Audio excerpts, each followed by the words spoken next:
നമസ്കാരം. ഇന്നത്തെ നമ്മുടെ വീഡിയോയിൽ ഉൾപ്പെടുത്തിയിരിക്കുന്നത് വളരെ ഇമ്പോർട്ടൻ്റ് ആയിട്ടുള്ളൊരു വിഷയമാണ്. മുമ്പ് ഏകദേശം ഒരു വർഷത്തിന് മുന്നേ തന്നെ ഇതിനെക്കുറിച്ചൊരു വീഡിയോ ചെയ്തിരുന്നു. അന്ന് വാഹനത്തിൻ്റെ മെഷർമെൻറ്റും മറ്റ് കാര്യങ്ങളും എല്ലാം ഉൾപ്പെടുത്തിയൊരു വീഡിയോ ചെയ്തിട്ടുണ്ടായിരുന്നു. പക്ഷേ ഇപ്പോൾ ഈ അടുത്ത കാലത്തായിട്ട് പല വാഹന ഉടമകൾക്കും നേരിടുന്ന ഒരു പ്രശ്നമെന്ന് പറയുന്നത് വാഹനത്തിൻ്റെ ഹൈറ്റ് സംബന്ധിച്ച വിഷയമാണ്. ഒന്നാമത്തെ പ്രധാന പോയിൻ്റ് എന്ന് പറയുന്നത് വാഹനത്തിൻ്റെ മുൻവശത്തെ ചരിവ്. രണ്ടാമത്തെ പ്രധാന പോയിൻ്റ് എന്ന് പറയുന്നത് വാഹനത്തിൻ്റെ പുറകുവശത്തെ ആ ഒരു ചരിവ്. ചില വാഹനങ്ങൾ ഷവർലെറ്റിൻ്റെ തവേര നമ്മൾ നോക്കുകയാണെങ്കിൽ ചില വാഹനങ്ങളിൽ സംഭവിക്കുന്ന ഒരു പ്രശ്നമെന്ന് പറയുന്നത് പുറകുവശവും മുന്നിലത്തെ വശവും ഏതെങ്കിലും ഒരു സൈഡ് ഒന്നുകിൽ വലതുവശമായിരിക്കും അല്ലെങ്കിൽ ഇടതുവശമായിരിക്കും.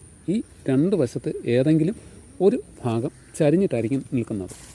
ഇന്ന് ഈ ഒരു കാര്യം വീഡിയോ ചെയ്യുവാനായിട്ടുള്ള പ്രധാന കാരണമെന്ന് പറയുന്നത് ആലപ്പുഴയുള്ള അജീഷ് ചോദിച്ച ഒരു ചോദ്യമാണ്. അജീഷിൻ്റെ വാഹനത്തിൻ്റെ മെഷർമെൻറ്റ്, അതായത് ഈ കാണുന്ന ഭാഗം, ഈ കാണുന്ന ഫ്രണ്ട് ഹൈറ്റ്, ഫ്രണ്ട് വീലാർച്ചും ടയറും തമ്മിലുള്ള അകലവും അതുപോലെ തന്നെ പുറകിലത്തെ വീലാർച്ചും ടയറും തമ്മിലുള്ള അകലം ഓരോ ഭാഗങ്ങളായിട്ട് അതിൻ്റെ പൊക്കം മെഷർമെൻറ്റ് കറക്റ്റ് എടുത്ത് അയച്ചിട്ടുണ്ടായിരുന്നു. അത് സ്കെയിൽ വെച്ച് അളന്ന ആ ഒരു മെഷർമെൻറ്റ് അയച്ചിട്ടുണ്ടായിരുന്നു. ഇതിൽ പറ്റുന്ന ഒരു പ്രശ്നമെന്ന് പറയുന്നത്, ഇപ്പോൾ വാഹനം ചരിഞ്ഞ് കിടക്കുകയാണ് ചെയ്യുന്നത്. പുറകെ ഒന്ന് വീഡിയോ എടുത്ത് കാണിച്ചു തരാം. വാഹനം ഇപ്പോൾ ചരിഞ്ഞ് കിടക്കുകയാണ് ചെയ്യുന്നത്. ഇതിൽ പല വാഹന ഉടമകൾക്കും പറ്റുന്ന പ്രശ്നമെന്ന് പറയുന്നത് ഈ വാഹനത്തിൻ്റെ ലീഫിൽ വരുന്ന ആ ഒരു ഭാഗം നോക്കി, ഈ ഷാക്കിൾ നോക്കിയാൽ അറിയാൻ സാധിക്കും. ചില വാഹനങ്ങൾക്ക് ഈ ഒരു 90 ഡിഗ്രിയിലല്ല നിൽക്കുന്നത്. ചില വാഹനങ്ങൾക്ക് ഈ ഷേക്കൾ പുറകിലോട്ടായിരിക്കും നിൽക്കുന്നത്. ചില വാഹനങ്ങളിൽ മുന്നിലോട്ടായിരിക്കും നിൽക്കുന്നത്. ഈ മുന്നിലോട്ട് നിൽക്കുന്ന വാഹനങ്ങൾ വളരെ ശ്രദ്ധിക്കേണ്ടതാണ്. അത് ലീഫ് ബെൻഡ് ചെയ്ത വാഹനങ്ങളിലാണ് ഈ മുന്നിലോട്ട് ഈ ഷേക്കൾ നിൽക്കുന്നത്. അതുകൂടാതെ തന്നെ മറ്റൊരു വളരെ പ്രധാനപ്പെട്ട കാര്യമെന്ന് പറയുന്നത് പല വാഹനങ്ങളിലും ചരിവ് സംഭവിക്കുന്ന രീതി, അതായത് പുറകിലാണെങ്കിലും മുന്നിലാണെങ്കിലും ചരിവ് സംഭവിക്കുന്നതിന് 2-3 കാര്യങ്ങൾ പ്രധാനമായിട്ടും ശ്രദ്ധിക്കേണ്ടതായിട്ടുണ്ട്. അതിൽ ഒന്നാമത്തെ പോയിൻ്റ് എന്ന് പറയുന്നത് വാഹനം ചരിവ് സംഭവിക്കാനായിട്ടുള്ള കാരണമെന്ന് പറയുന്നത്, പ്രധാന പോയിൻ്റായിട്ട് പറയുന്നത്, ഒന്ന്, നമ്മുടെ വാഹനത്തിൻ്റെ ഈ ഷവർലെറ്റിൻ്റെ തവേരയെ സംബന്ധിച്ചിടത്തോളം ഒരു പോരായ്മ ഉള്ളതെന്ന് വെച്ചാൽ ടോർഷൻ ബോൾട്ട് പൊട്ടുന്ന ഒരു പ്രശ്നം. പരിചയമില്ലാത്തവർ ഈ വാഹനം ഓടിച്ച് പരിചയമില്ലാത്ത ആര് ഓടിച്ചാൽ കൂടിയും ഒരു പ്രാവശ്യമെങ്കിലും ടോർഷൻ ബോൾട്ട് പൊട്ടും. ടോർഷൻ ബോൾട്ടിനെ കുറിച്ചൊക്കെ മുന്നേ വീഡിയോ ചെയ്തിട്ടുണ്ട്. കാണാത്തവർക്ക് അതിൻ്റെ ലിങ്ക് ഡിസ്ക്രിപ്ഷനിൽ കൊടുത്തിരിക്കാം, അല്ലെങ്കിൽ കാർഡിൽ ആഡ് ചെയ്തിരിക്കാം. ഈ ടോർഷൻ ബോൾട്ട് പൊട്ടിക്കഴിഞ്ഞാൽ രണ്ടാമത് ഈ ടോർഷൻ ബോൾട്ട് റീസെറ്റ് ചെയ്യുന്ന സമയത്ത് ടോർഷൻ ബോൾട്ട് വരുന്നത് ഈ മുന്നിലത്തെ ഡ്രൈവർ സീറ്റും കോ ഡ്രൈവർ സീറ്റിൻ്റെയും നേരെ താഴെയായിട്ടാണ് വരുന്നത്. ഈ ടോർഷൻ ബോൾട്ട് പൊട്ടിക്കഴിഞ്ഞാൽ ആ ടോർഷൻ ബോൾട്ട് രണ്ടാമത് റീസെറ്റ് ചെയ്യുന്ന സമയത്ത് നമ്മുടെ വാഹനത്തിൻ്റെ ടയറിൻ്റെ ആ ഒരു അകലം, അതായത് വീലാർച്ചും ടയറും തമ്മിലുള്ള അകലത്തിന് വ്യത്യാസം വരും. ആദ്യം സെറ്റ് ചെയ്യുന്ന സമയത്ത് ഇതുപോലെ ഹൈറ്റും കാര്യങ്ങളൊക്കെ കാണും. പക്ഷേ പിന്നീട് വാഹനത്തിൽ ലോഡ് കയറുന്നതിനനുസരിച്ച് അതിൻ്റേതായ വ്യത്യാസങ്ങൾ വരും. പലരും അത് ശ്രദ്ധിക്കാറില്ല എന്നത് 100% സത്യമാണ്. അലൈൻമെൻറ്റ് ചെയ്യുന്നെങ്കിൽ കൂടിയും പക്ഷേ ഈ ഒരു കാര്യം പലരും മനസ്സിലാക്കില്ല. അത് ഒന്നാമത്തെ ഒരു പോയിൻ്റ്. രണ്ടാമത്തെ പോയിൻ്റ് എന്ന് പറയുന്നത് നമ്മുടെ വാഹനത്തിൻ്റെ ലീഫിൻ്റെ ടെൻഷൻ കുറയുന്നത്. പഴയ വാഹനങ്ങളാണെങ്കിൽ കാലക്രമേണ വാഹനത്തിൻ്റെ ലീഫിൻ്റെ ടെൻഷൻ കുറയുവാനായിട്ടുള്ള സാധ്യതയുണ്ട്. ഈ ടെൻഷൻ കുറയുന്ന സമയത്തും ഇതേ രീതിയിലുള്ള പ്രശ്നം വരുവാനായിട്ടുള്ള സാധ്യതയുണ്ട്.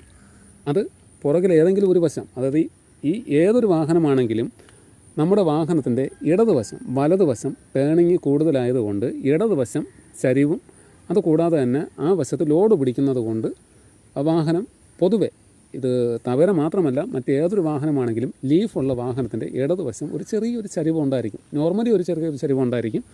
അത് അങ്ങനെ വരുന്ന സമയത്തും വാഹനം ഓടുന്ന സമയത്ത് ഈ ഒരു ചരിവ് നമുക്ക് വരാം, വാഹനത്തിൽ അനുഭവപ്പെടാം. അത് ഡ്രൈവർ സീറ്റിലിരുന്ന് ഓടിക്കുമ്പോൾ മാത്രമേ അത് നമുക്ക് അറിയാൻ സാധിക്കുള്ളൂ.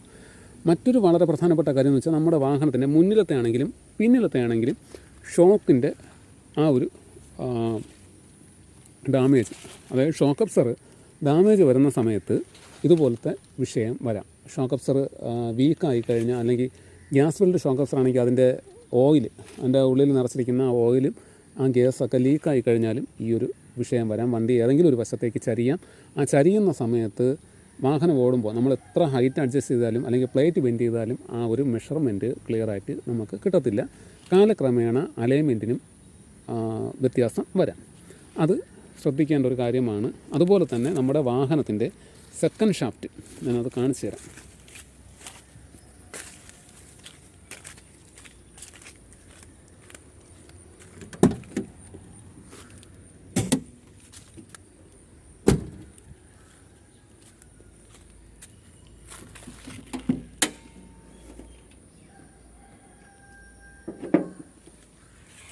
നമ്മുടെ വാഹനത്തിൻ്റെ സെക്കൻഡ് ഷാഫ്റ്റ് എന്ന് പറയുന്ന ഭാഗമാണ്, അതായത് സ്റ്റിയറിങ്ങിൽ നിന്ന് ഡയറക്റ്റ് വരുന്ന ആ ഒരു ഭാഗമാണിത്.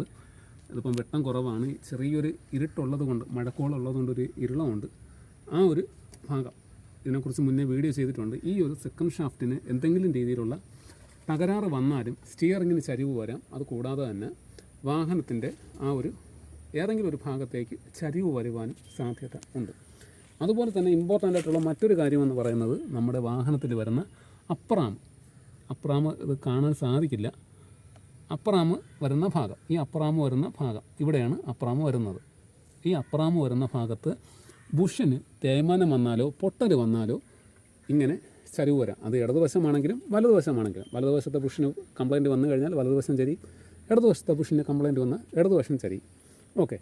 പിന്നീട് ഇതിൽ ഇമ്പോർട്ടൻ്റ് ആയിട്ട് മനസ്സിലാക്കേണ്ട ഒരു കാര്യം എന്ന് പറയുന്നത് നമ്മുടെ വാഹനം അലൈൻമെൻറ്റ് ചെയ്യുന്ന സമയത്ത് കറക്റ്റ് ബോഡി ഹൈറ്റ് നോക്കണം. അതായത് നിലവിൽ 4 അതായത് ഫ്രണ്ട് ഇടതുവശം 4 വലതുവശം 4 ഇഞ്ച് പൊക്കം, അല്ലെങ്കിൽ 4.5 ഇഞ്ച് പൊക്കം. 1/2 ഇഞ്ചും കൂടെ നമുക്ക് കൂടുതൽ വയ്ക്കുന്നതുകൊണ്ട് കുഴപ്പമില്ല. പക്ഷേ അതിന് മുകളിലോട്ട് നമ്മൾ ഹൈറ്റ് അഡ്ജസ്റ്റ് ചെയ്യുന്ന സമയത്ത് വലിയ കുഴിയിലോ അല്ലെങ്കിൽ ബ്രേക്കറോ ഹമ്പോ ഒക്കെ ചാടുന്ന സമയത്ത് ഈ ഒരു ടോർഷൻ ബോൾട്ടിൻ്റെ ഭാഗം പൊട്ടിപ്പോകാനായിട്ടുള്ള സാധ്യത കൂടുതലാണ്. ഓക്കെ. ഇതിപ്പോൾ ചെളിയിലൊക്കെ ഓടി വന്നതുകൊണ്ടാണ്, വണ്ടി വരുന്ന വഴിയാണ് ഇതൊക്കെ, എന്താ ചെറിയ വഴിയാണ്. അപ്പം ഈ ചെളിയിലൊക്കെ ഓടി വരുന്നത് കൊണ്ടാണ് ഇതൊക്കെ ഇങ്ങനെ ഇരിക്കുന്നത്. ഇതിലേക്ക് പിടിച്ചിട്ടുണ്ട്.